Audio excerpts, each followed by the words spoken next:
Warning! This podcast contains spoilers. We talk about Harley Quinn, which is currently in season 3.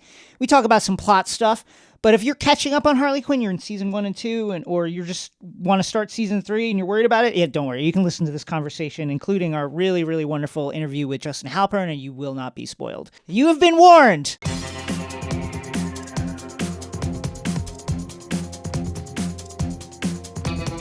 Welcome to the Hive Mind, where we explore a topic in more detail with the help of expert guests. And this week we have a big-time expert guest. We have Justin Halpern, co-creator of the super, super funny Harley Quinn. Justin, thanks so much for joining us. Thank you for having me. I am very, very excited to be here. Tell us about, how did Harley Quinn begin as a project? How did this start?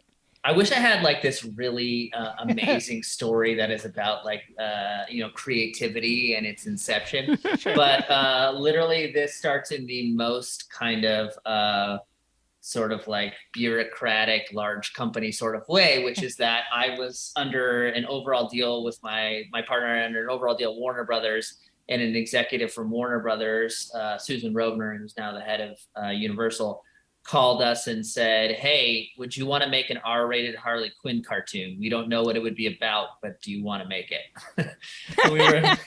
At the time, we were like totally like in this, this is 2016. So we're like in this, like, we've only been working in network TV, right? There isn't like a bazillion streamers. Right. It's like, everybody's like, oh, could we get a Netflix show? Like that was the only place, you know? And I was like, wow, the chance to do like an R-rated show when I'd only ever done like Fat Dad for CBS and like, all that kind of stuff. I was like, oh my God, yes, like please, like it was like hearing the choppers come take me out of the prison camp. I was like, yes, we want to do this. And so they said, well, you got to come in and pitch your take, because I think if they didn't like our take, they'd go to somebody else. And being a huge fan of sitcoms, my partner and I were just like, let's do the Mary Tyler Moore Show, but with Harley Quinn as the center of it. And that was kind of how it started. Yeah, I love that so much. I mean, when post the pitch and kind of getting into the show, did you realize, obviously one of the biggest takeaways here and one of the things people love so much about it in an overarching sense is that Harley and Ivy relationship. How early on was that a key part to your kind of long running plan for the show? It was always in our heads a two-hander because Harley, our feeling was Harley herself doesn't feel like she can be the like lead of a show without someone to bounce off of. So we looked at it when we went into the pitch, we said, it's going to be Ferris Bueller and Cameron Fry. And she's Ferris. She's Ferris and Ivy is Cameron Fry. And we knew we wanted that to be the dynamic. And we listened to like so many great actresses read for Ivy. And it wasn't really till we heard Lake Bell that we're like, that's our Cameron Fry, like right there. Like we want that. And so we knew that was the dynamic about, it was these two friends who love each other dearly, who the world has sort of given up on in different ways. And they're sort of all each other has, and one of them realizes that, which is Ivy, and the other one doesn't. She thinks the world all like loves her. And so we always knew that was gonna be that dynamic. And then we knew we wanted to get them together, but we wanted to make sure the first season, which is like very much about Harley's like, self-discovery and of who she is outside of her relationship with the Joker.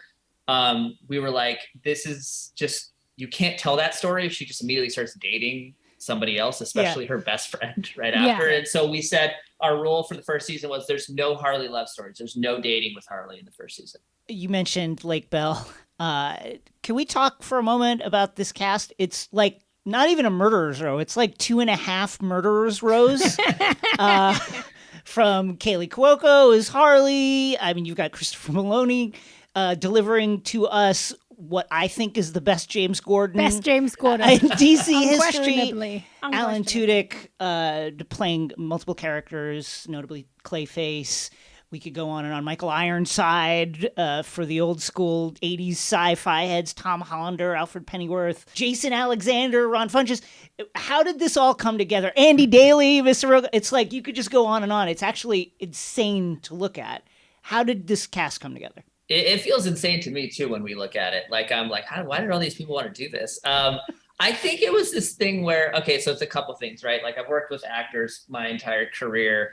And there's something about being able to do when you're doing a vocal performance, it's like you come into a booth, you're just like, you're not having hair and makeup, you do your shit, you have fun and you're out. Mm-hmm. And so that first layer of like, oh, am I really gonna fucking sign up for this, is kind of removed, right? Because they don't have to go anywhere. A lot of them can't even do it from their homes. So that layer's removed. And then I think this is really sort of a testament to Kaylee and Lake, was that after we got Kaylee and Lake to sign on, when you're pitching to somebody, you're like, hey, do you want to do the show? The leads are Kaylee Cuoco and Lake Bell. And then they're like, oh, well, I'll read it then. Nor normally they're like, well, fuck off. But Kaylee and Lake like brought this legitimacy to the project. And so we just kind of went on this run. We called it like our sort of like Vegas hot streak, where we'd be like, okay, now go out to Giancarlo Esposito. And he's like, he said yes. Fuck it. Let's keep going. Let's go out to Jason Alexander. It's like, he said yes. Let's do it. So it kind of became this thing where it was also, we wanted every character in the show to be what we call like a home run hitter, where it's kind of like, because no actor wants to come and do the show whether it's like they're always doing the expository lines, right? Yeah. Like, it's like, well, what do you mean by that, Steve? It's like nobody wants to be that. But in this show, we were like, let's make it a point that everyone who comes on this show scores, and they get to have fun, and they get to be funny, and they get to build this character with us. And also in animation, there's not usually a lot of improv, but for our show, we were like, have fun in this booth, go crazy, and people just don't usually get to do that in animation. And so it felt like this place where like, Giancarlo Esposito gets to walk off the set of Better Call Saul, and then he gets to come and be Lex Luthor, who's talking about shitting his pants, and it's fine. That sums up the magic of this show. Like, absolutely. And something kind of talking to, not only is it this, 2.5 Murderers Rows of incredible cast, the amount of freedom that you have within the kind of Harley Quinn Gotham world, how much fun is it, and has it been to kind of dig really deep into everything? You can go as deep cut as some weird, Kite Man is a major part of this show before we even get to like cameos. But like, you also, this, by the time this episode's out, episode 5 will be out. So you also have, Swamp Thing, Constantine, Court of Owls. Like, you're getting to do a lot of really cool stuff. What's it been like to kind of dig really deep into that and utilize that cast to bring these DC characters to life in a way we definitely haven't seen before? I mean, that's been one of the coolest things about the show, right? It's sort of like somebody like let you into their room that's filled with toys that normally they don't let anybody play with. Or it's like, you have to brush my Barbie's hair this way, and instead it's like, hey, have fun, do whatever you want. And I think part of the reason that happened was because I think DC at the time in 2016, when this thing was coming about, DC had they had that real stigma, right? Of like, we take ourselves super serious. We have no sense of humor, and we're not fun. It's like, that was like how the world was kind of like that. They had that stigma, right? And so when they came to us, they literally were like, that's not us. I swear, like, we're not those people. Like, make a funny show and show people we're not these people.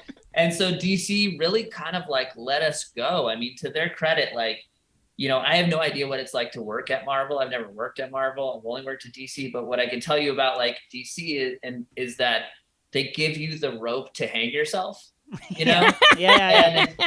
And sometimes that ends up allowing you to create something that you never would have gotten to create anywhere else. And so for us, it was like, oh man, this is awesome. Like, we can just go through some of the, and we borrow from some of their big stories. Like, we did No Man's Land in our first two seasons.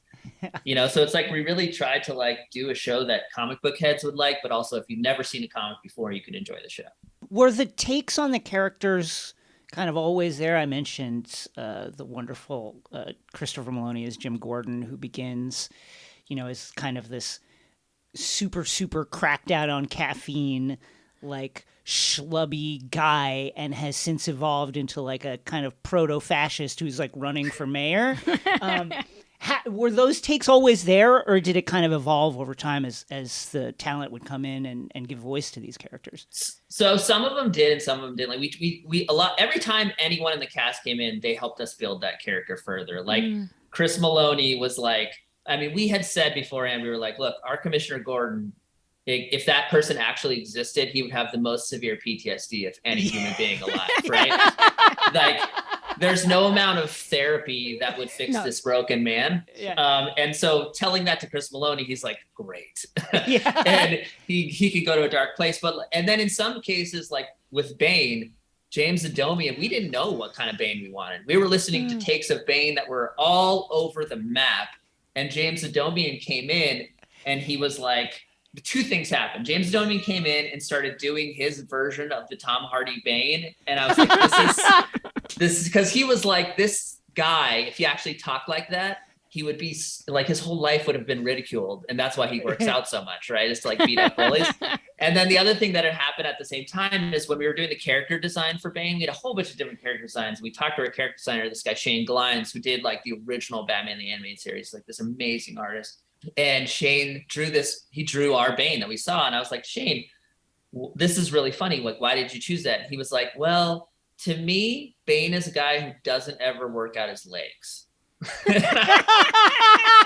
He always forgets leg day. Yeah, he doesn't do leg day because he just wants to look good up top. And I was like, fuck, that informs the character so much. Like just hearing that thing. And so that character was built by Shane and us and James Adomian. And, you know, that was how that one was built. So we try to kind of like come in with a take of who the character is and then let the actor kind of build from there. Yeah, and you mentioned, you know, Batman the Animated Series. That's such a formative piece of art and creativity and TV show for so many of us. And obviously that's where Harley comes from. What's it like to now be kind of redefining or reimagining who Harley is in this animation space, you know, decades later? I mean, for me, it blew my mind because, like, you know, if you look at Batman the Animated Series now, I don't think you can fully understand how insanely groundbreaking it was when it came out. Yep. There was literally nothing like it on TV. Kids' cartoons didn't look like that. They didn't tell stories that way. Nothing was like Batman the Animated Series. It completely broke the mold for animation for kids that day. So for me as a kid watching it, I was like, this is unbelievable. Like I was just like, they made this for me. Like, I can't believe this. Like, they don't think I'm stupid. They think I'm smart, you know? Like, it was like a TV show believing in me that I could keep up with it as like a, you know, 9, 10, 11-year-old. So to be able to like build off of that in this show and to take Harley to a place that, like, you know, at the time we were doing it, nobody really taken her there yet. It felt like being able to like realize things that I had kind of dreamed about as a kid. I mean, you just like so rarely get those opportunities in this business to like actually work with the things that inspired you. So it's been an unbelievable experience for me. You work on this alongside your writing partner, Patrick, who together you also launched the critically acclaimed Abbott Elementary. Watch it now on ABC. How'd you two start working together, and what is that relationship like? Man, we joke around. We've been together. I've been married for 11 years, but I've been married to my partner, Patrick, for 20. Pat and I met, we were interns at a Band Apart Productions, which is Quentin Tarantino's production company. Yeah. In 2001, we were working on commercials and music videos. And Band Apart was like the biggest commercial music video place. Pat and I met right as in the office when they were doing NSYNC's Bye Bye Bye video. Wow. Unbelievable. Yeah. That is unbelievable moment in time. Yes. I tried to steal shit off this, like that they had brought back from set for the NSYNC video so I could try to sell it somewhere. I was so broke. And so we met there and we became friends and that was kind of how our partnership had started, and we probably didn't make any money writing until probably like 8 or 9 years later. But that was how our partnership had started and how we met, and we've stayed partners ever since. Yeah, how does that kind of inform you? Talk about the original idea of Harley and Ivy as friends and that kind of symbiotic friendship that evolves over time. Obviously not romantic with you and Patrick, but like how does that inform this story about two friends that's so key, and then getting to work alongside it with your friend and partner for so long. Yeah, it's funny. I feel like it's kind of like infused into the show a little bit of our dynamic. Like Pat is much more Ivy and I'm much more Harley in terms of like, and what I find when I talk to fans of the show is that they'll say, I'm in a relationship, I'm the Harley, that's the Ivy. You know, it's like, it is a pairing that kind of like exists in the real world, you know, different, obviously not to the degrees it does in the show, but you know, I think like it is something that comes out in our writing a lot of times, is we're into these stories about like two people who have a deep friendship but also drive each other fucking insane sometimes, you know, as Pat and I do. And I think that's always the thing I tell people, are always like, oh, I'm thinking about getting into a writing partnership. I'm like, well, you should say that in the way that you would say, oh, I'm thinking about getting into a marriage. It's like, well, you gotta like get into those organically, because you have to be able to have, you know, really intense arguments and disagreements and still like love the other person and come back from those things. And if you can't do that, then that shit is going to fall apart. The relationship of Harley and Ivy is one that I think is deeply prized by fans. What's the feedback been like? Dude, it's been crazy. We went with like, people send us like tattoos they get of stupid jokes that we made in the show. Like we have this joke about, where Ivy orders a Cobb salad to impress Catwoman, and even though she's vegan, and she's like, we're the Cobb Squad. We get Cobb salad together. We're the Cobb Squad. We should get a tattoo that says Cobb Squad. Like it's a stupid joke, and then somebody got that tattoo, and I was like, okay.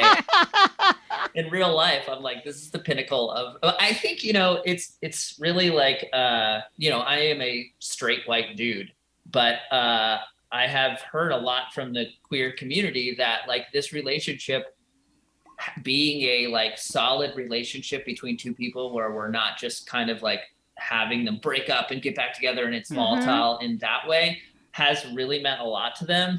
And like we had somebody come up to us at Comic-Con this year and say like that this, you know, seeing this relationship finally like realized in the comic book world and not like hinted at or something like that, was just like a really emotionally moving thing for them, that helped them kind of like do the same thing in their own life.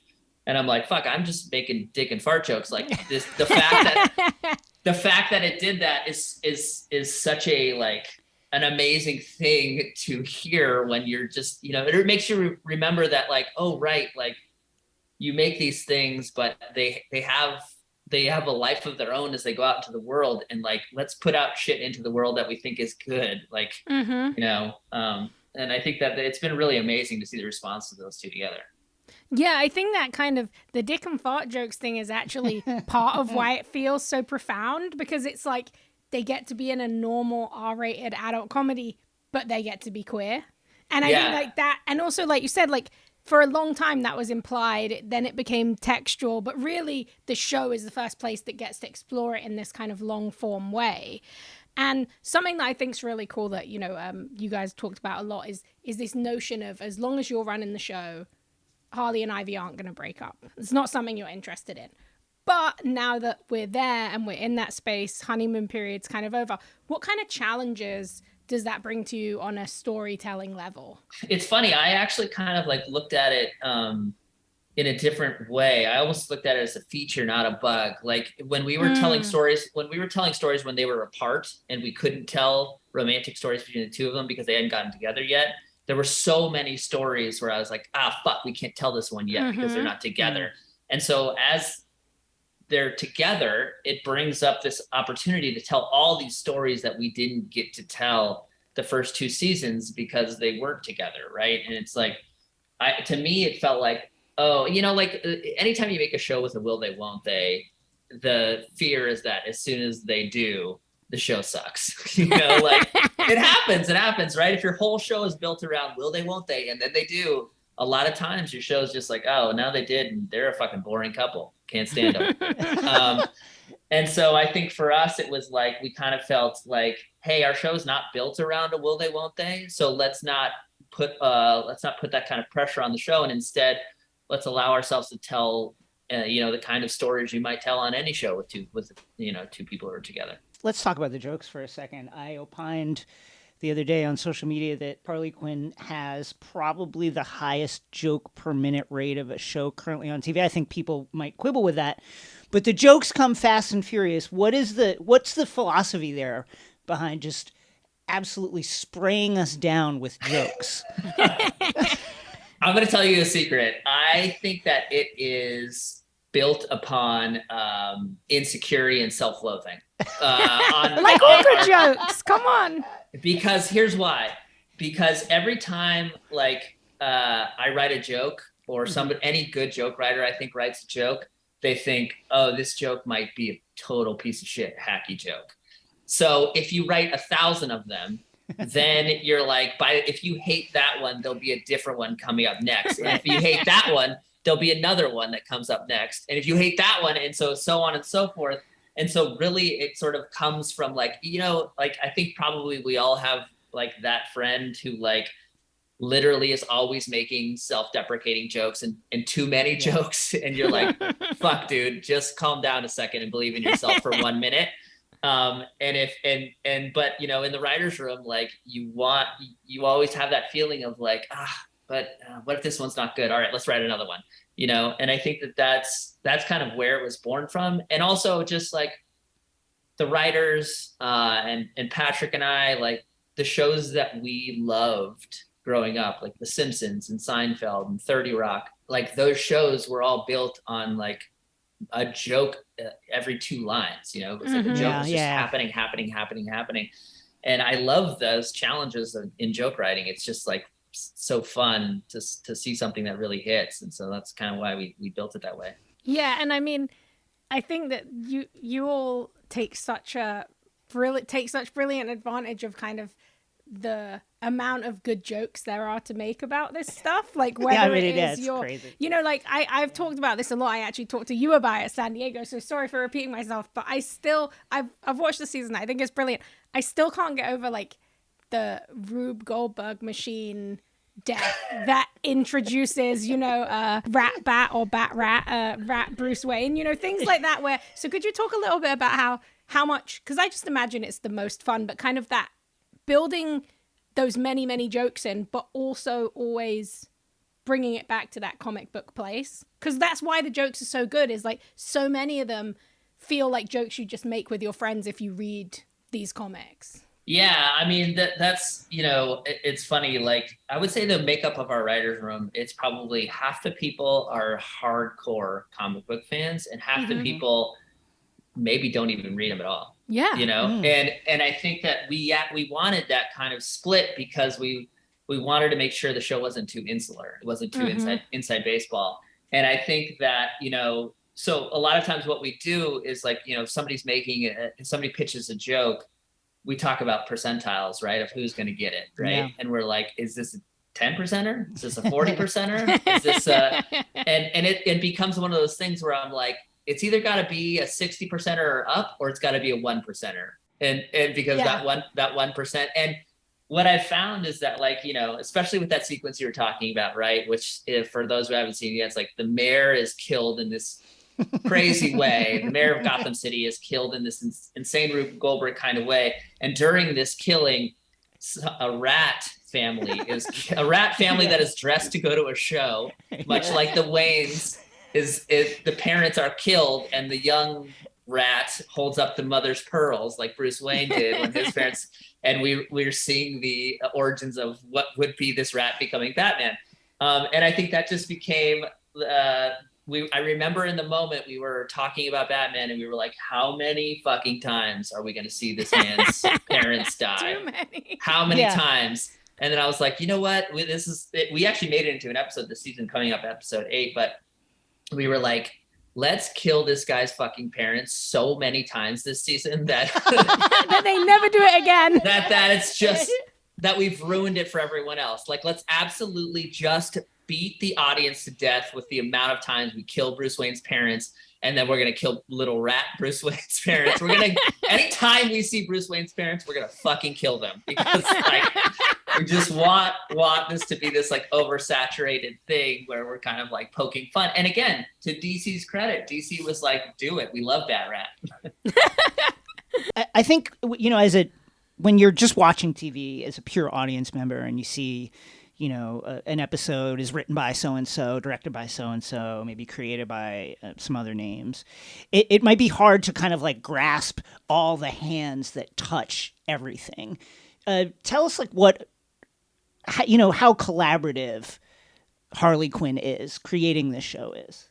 Oh my God, it's insanely collaborative. I mean, one of the things I point out is like, we've gotten a lot of like goodwill about the queer relationship in the show. And I just want to be really clear that if it were left to me and Patrick, we would have fucked up the queer relationship in the show. I love accountability. Accountability. We would have done a bad version of that. And the reason that we didn't is because we had queer writers on the show who were like, your idea is bad. Here's a better way we should go with it. And I think that's the thing is like a lot of times you see the written by credit, or you see the showrunner or whoever. And it's like, but really the thing is like these things are built in a room with everybody's voice, right? And then you write an outline and it's all, everybody's chipping in jokes. Everybody's throwing in story ideas. Everything is, everybody's putting in stuff. And so by the time it gets to a script and then you do the rewrite and people are putting in jokes and people putting in new stories and people have different ideas. And so it really is like, I feel like if you're in a good writer's room, you have a lot of different voices who all come from different perspectives, all helping like build this thing together in the best way that it can be built. And that's why you can have a show that if left to the two dudes who ran it, it would have had a shitty love story that was probably not at all what people wanted to see at the core center of it. But instead we were able to kind of like get it to a place that feels like it hits it because there's so many different people that are helping make the show what it is. That is so much more even kind of expanded in this case of animation, where you also then have everybody who's animating it and bringing it to life. Like I make comics, and one of the best feelings in the world as a writer who is terrible at art is to get back those pages and see somebody bringing those stories to life in a visual way that I could never do. So how does it feel after the first part of that collaboration to then sit down and see these jokes and these characters and these kind of archetypal figures who inspired you in that format then come to life in animation? What's that like?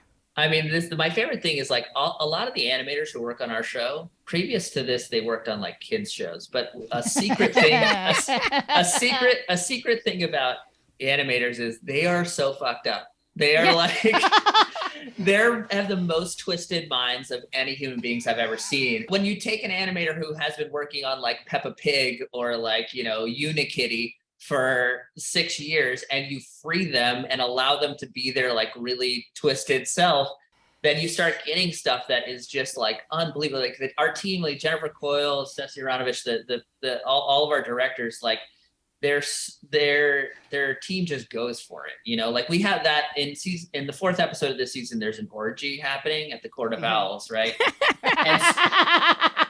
And there was like a couple times in the script where we like specified what was happening in the background, but mostly we put there's disgusting fucking happening in the background and a lot of weird squishy sounds was like kind of what was said, right?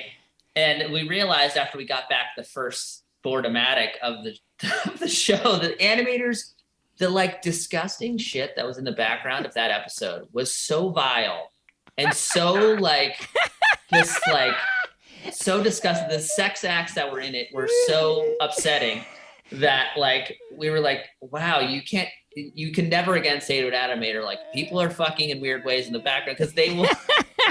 So they bring with it. I wish you guys could have seen the very first cut that. Oh, that me too. Oh my God, yeah. Even HBO Max was like, absolutely not. I love that they brought that, because that episode is so it's so eyes wide shut. So I'm glad that they brought that nefariousness to it, even if we didn't get to see it. Yes. So the animation team, I mean, they bring so much to it. They add so many jokes too, like things you'd never, that are not in the script at all, are just like, put in later on in animation, because the animators just love having this like sort of like playpen where they can do what they want. You're running for the board of the WGA, the Writers Union, and you've been really vocal about getting animation workers, animators rights under the union. Walk us through that argument. It's funny. I have two we have, you know, Harley, and then we have now this spin-off of Harley, this Kite Man, you know, show. And both those shows are non-Writers Guild shows. And that is a function of the fact that I was incredibly naive when I came into the negotiations for these shows when we sold them. We came in and we sold these shows and we said, hey, we're Writers Guild members, so they're going to be Writers Guild shows. And Warner Brothers, you know, the executives who were dealing with Warner Brothers were like, well, we'll run it up the flagpole, we'll see. Because they had never done a primetime animated show before. Warner Brothers Animation had never done it. They'd only done kids animation. It wasn't like Fox. And when we were like 3 months into our development of the show, they were like, hey, and we're down the road, we've hired, you know, we're starting to hire people. They're like, we have to do this IATSE, which is the Animation Guild, right?